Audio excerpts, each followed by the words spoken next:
flag of the United States of America and to the republic for which it stands, one nation, under God, indivisible, with liberty and justice for all. All right, public comment. We've had one person request, Gary Beltis from Catholic Charities. If you want to grab a microphone.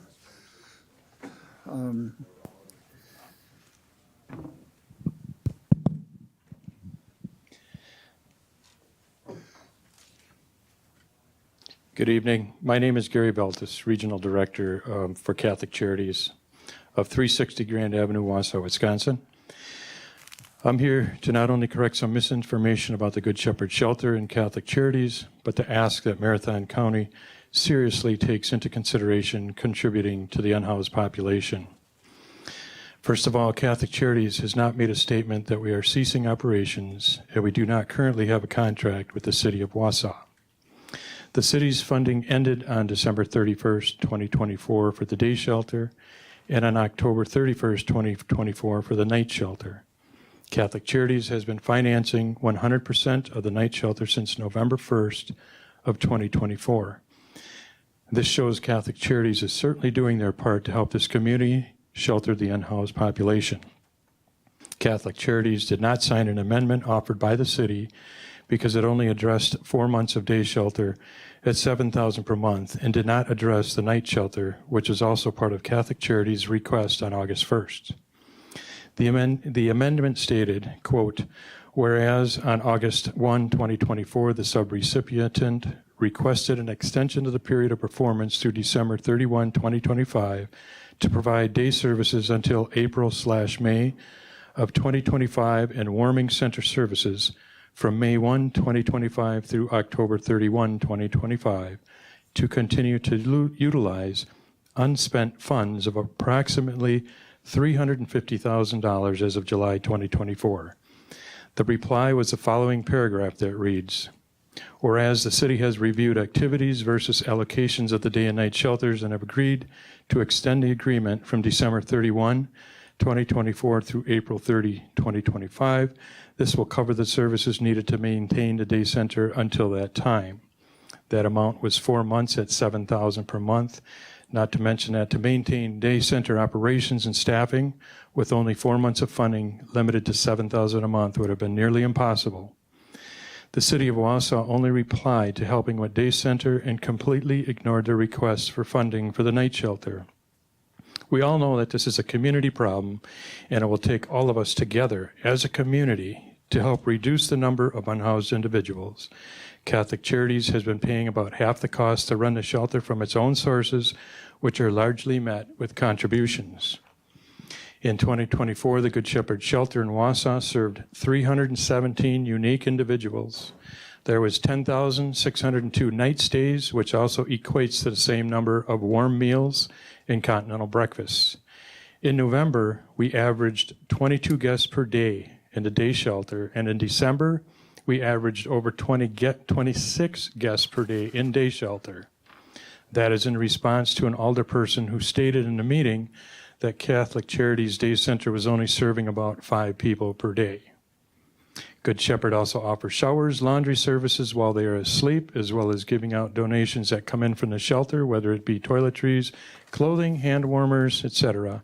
With over 10,500 night stays in 2024, it is my hopes that the county as well as the city team up with shelter services to help those unhoused individuals.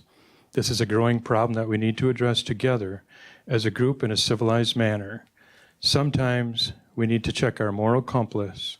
Sometimes we need to check our moral compass, reflect, and move towards solutions for the good of others.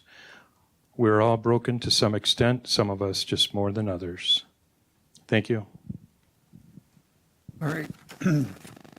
Next item on the agenda is the approval of the February 12th minutes. They were not in the packet, so we will delay it until the next meeting. So we will move on to item 6B1, recommendation of the Joint City of Wausau Marathon County Task Force on Homelessness for Services. So we delayed this meeting last week to receive additional input from the Homeless Task Force, and we have Supervisors Corelli and Conway here. They had a meeting yesterday, and there is a updated draft resolution in the committee packet for our consideration today, but I would ask either Supervisor Corvelli or Supervisor Conway or Chief Barnes, who's a member of that task force, if they have any comments. Sure. Thank you, Chair Robinson. Yesterday when we met, we talked a little bit about some deliverables and the partnership with the nonprofits and the private community. And it was stated that the private community partnership and private funding accounts for about $2.5 million annually. So they have a huge stake in supporting the homeless population. And, you know, I'll repeat that, $2.5 million annually. So that's quite a stake. We talked about short-term plans and long-term plans. The short-term plan is we need to make sure that the unhoused have emergency shelter.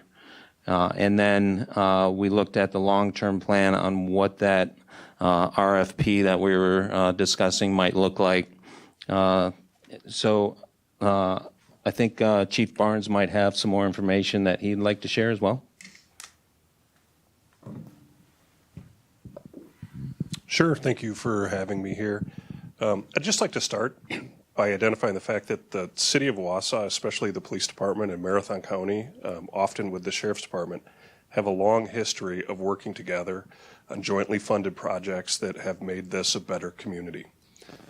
I would say that after sitting through meeting upon meeting at the city of Wausau, where we have discussed the unhoused numerous times, there is no one excited about spending levy dollars or any dollars to address the homeless situation that we experience here in Wausau. The leaders within the city of Wausau have recognized that they don't have a choice, because not funding and ensuring that that programming and those resources exist here in our community, the alternative is not in the best interest of Wausau and dramatically reduces the quality of life here. And our goal is to improve the quality of life. And the police department, from a policy standpoint, we're being encouraged to remove, working with our joint parks department, to remove encampments and remove tents and little communities that were underneath our bridges out because of the impact it was having on the community. And at that time, it was Chief Bliven and I was deputy chief, not chief. But we were unwilling to do that because when someone asks us, well, if I can't be here, where can I be? And if our answer was nowhere, we weren't going to take enforcement action. There is still humanity that exists, and I expect to exist within every officer, and I wouldn't ask him to do that.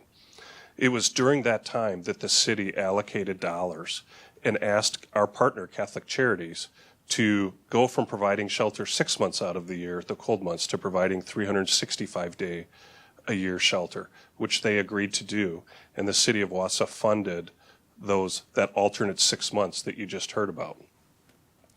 My concern is that there is not a funding source established after May 1st. And what our community will turn into and the consequences of that if we don't have a funding source to provide a provider of shelter. Potentially it's Catholic Charities. My hope is that when we put out an RFP, they would produce a proposal and work with us on that. But if we don't have some place for them to be, we are going to revert back to a situation that caused our community to atrophy. And if we don't have places at night for people to be, they also spread out in our community. And I would stand here and tell you that the surrounding communities outside of Wausau enjoy an unfunded benefit on their part of having those resources exist within Wausau. I receive emails on a weekly basis from my staff who indicate these squad cars from other jurisdictions, sometimes within this county, oftentimes outside this county, who are dropping off unmedicated schizophrenic women at the Quick Trip on Grand Avenue at 1 o'clock in the morning and telling them good luck. And so as a community with resources, we are subsidizing communities outside of Wausau. And those individuals, if those resources don't exist here, will spread back out, and that problem won't be isolated to Wausau. It will be spread out throughout all of Marathon County.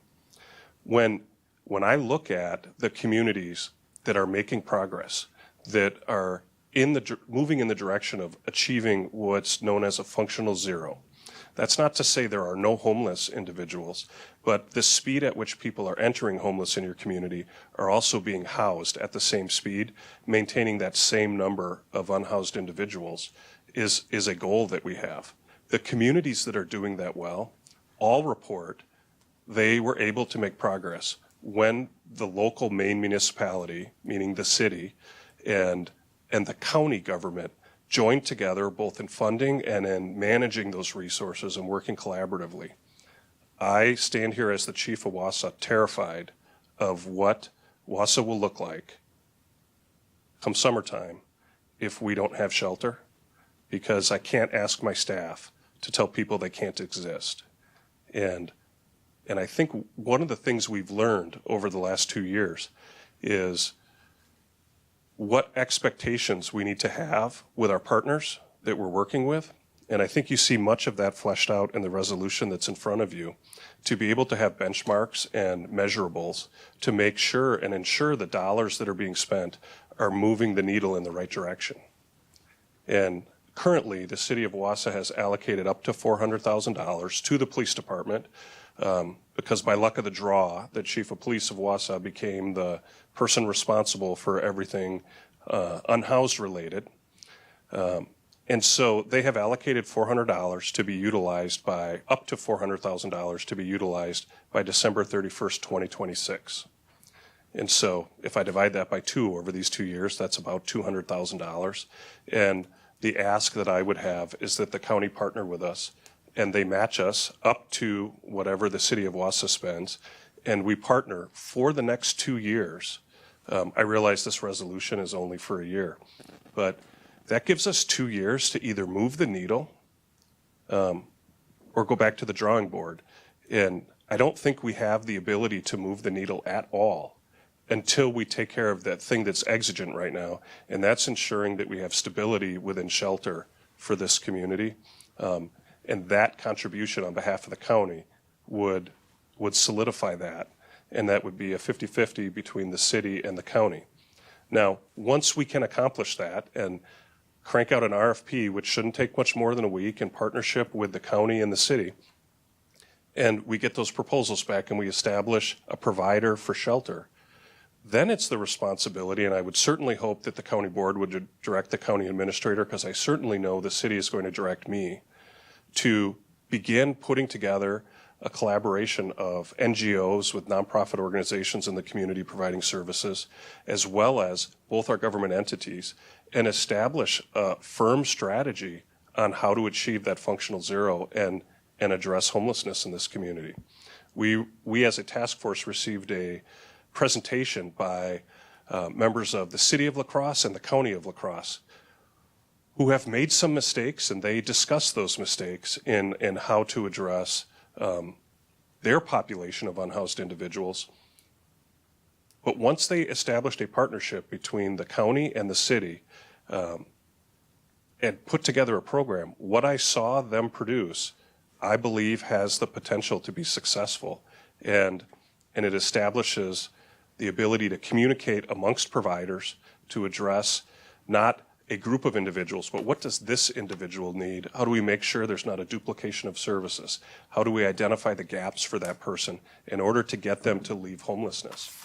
It also holds members of the unhoused population accountable and requires them to be moving forward and helping themselves, because in the alternative, if they're not willing to do that, then many of those services are no longer available to them.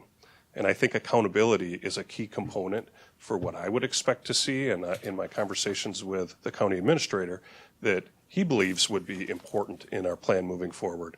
But if left to just the city of Wausau to be the only funding source for this, I don't see a pathway to success. And so I'm here asking you to give us a couple years.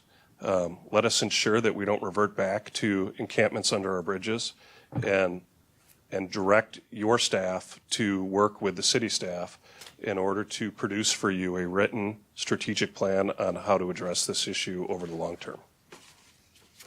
I'll also answer any question you have.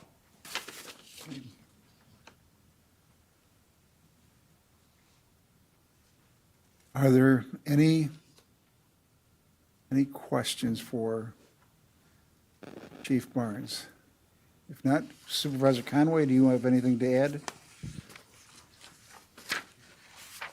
I don't think I have that much to add. I spent the week at, excuse me. I spent the week at the Wisconsin Balance of State Continuum of Care Conference in Green Bay, and we heard a lot of success stories and a lot of challenges, a lot of mistakes like La Crosse has made, and a lot of success stories like La Crosse is making. But every single one of them had a city-county collaboration.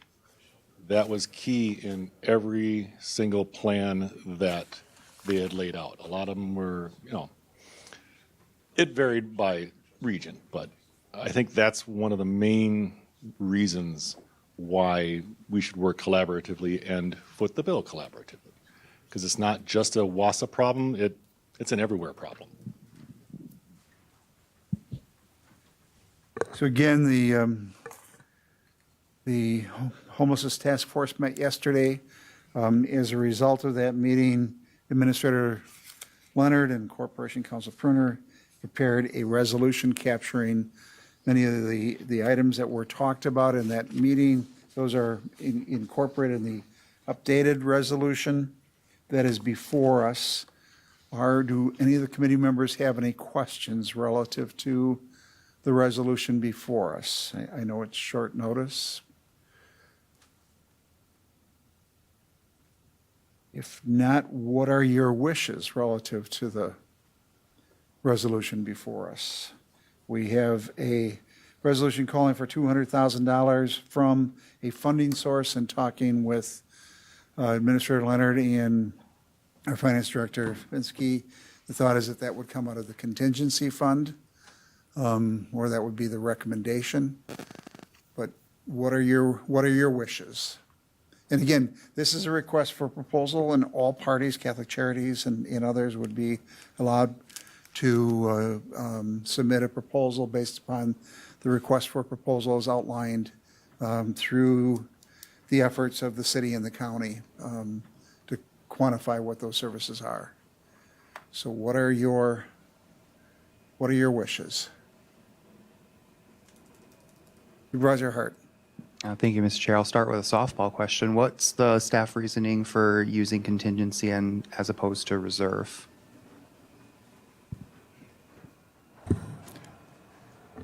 Well, I'll start.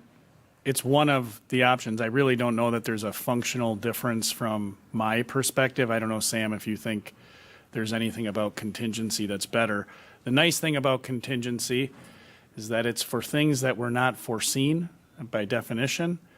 That's what this is. I can certainly provide a rationale for why you might want to use reserves. The simple rationale is, well, you might want to keep contingency for some other purpose. But at the end of the day, I don't know, Sam, if you have a different perspective. From my perspective, they're not functionally different.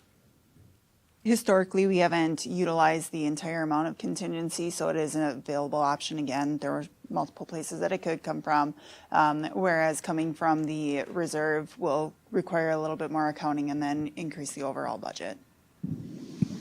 Chair Gibbs.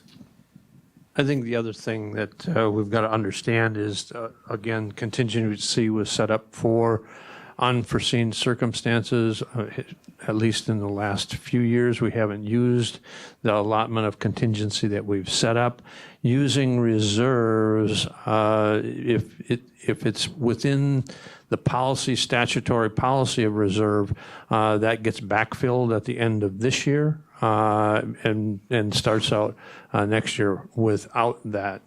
So I think the carryover effect is, it has a carryover effect. And so, but as does spending it out of contingency.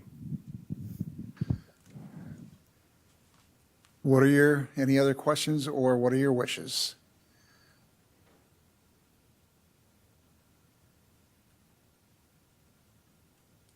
Chair Gibbs. I've read through the resolution.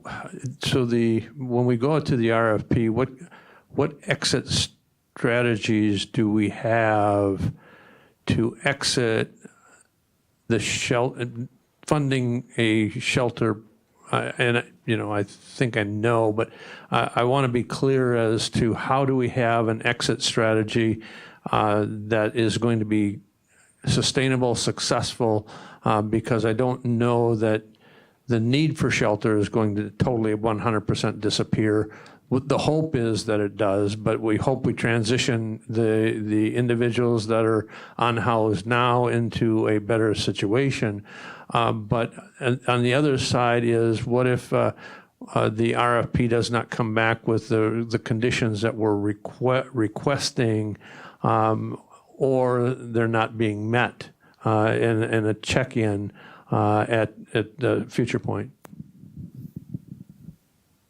I can try, we're trying to look into the future to mitigate risk, I guess, is one thing that I always look to when we put out any RFP or we look to negotiate a contract. And within the RFP, within the resolution, based on the discussion at the Homeless Task Force meeting yesterday, there was conversation akin to that. So there's language in the resolution itself that calls for, as Chief Barnes alluded to, a series of key performance indicators and expectations. There's also a reference within the document to the fact that it is only obligating funds for 2025, that as part of the budget discussion, the board would ultimately make the determination whether, and if yes, then how much funding would be included in the budget for 2026. But there's clearly a notation, and it's in on the first page, that talks about that budget building process and saying that this is not committing those ongoing funds. But with respect to your question about termination, our standard practice is to try to have multiple opportunities for any contract to be terminated, one of which is for cause, which we would, my stance, if you ask me to do so, would be to work with the city staff, who I understand is going to be the chief, Chief Barnes, and put together, hey, these are the key performance indicators. This is what termination for cause looks like. If you're not meeting those, normally through our contract provisions, to go that for cause route, you need to provide notice of failure to perform. There's a period to rectify that. If not, you have the opportunity, the county has the opportunity, and in this case, it would be a joint opportunity to terminate that. There's also a standard provision we utilize would be a termination in the event of non-appropriation of funds by the board. That is also referenced within the resolution. So those are some common things we would look for. And then one other standard piece we put in is the ability to terminate any contract with sufficient notice. So that three-pronged stool or three-legged stool of termination for cause, termination for non-appropriation of funds, and termination without cause, provided sufficient significant notice as provided for in the contract, are three general things that we really attempt to. But as to your earlier point, you have to see what those proposals come back, and then you negotiate those terms. I hope that answers your question. It does, thank you. Any other questions? If not, what are your wishes? This is sort of the ask for a motion.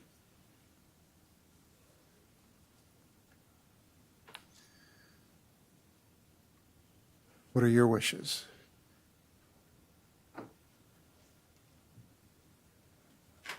Supervisor Hart. I'll make a motion to pass the resolution as presented with the funding source being the contingency fund and move that to the full board for consideration. Is there a second? Second by Supervisor Lemmer. Any discussion on the motion? Any discussion on the motion?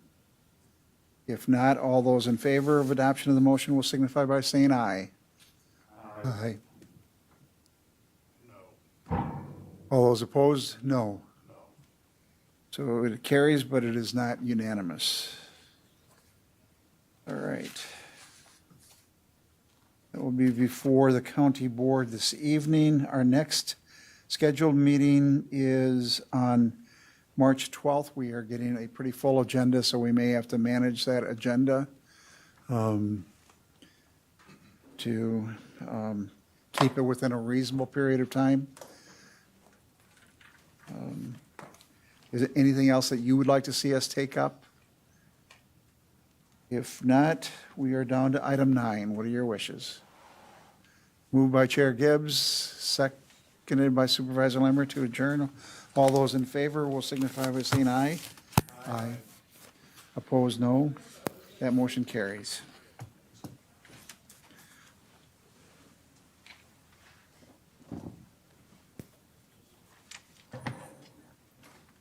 You haven't done your iPad update yet. IT is down in the HR conference room. We can help you do that.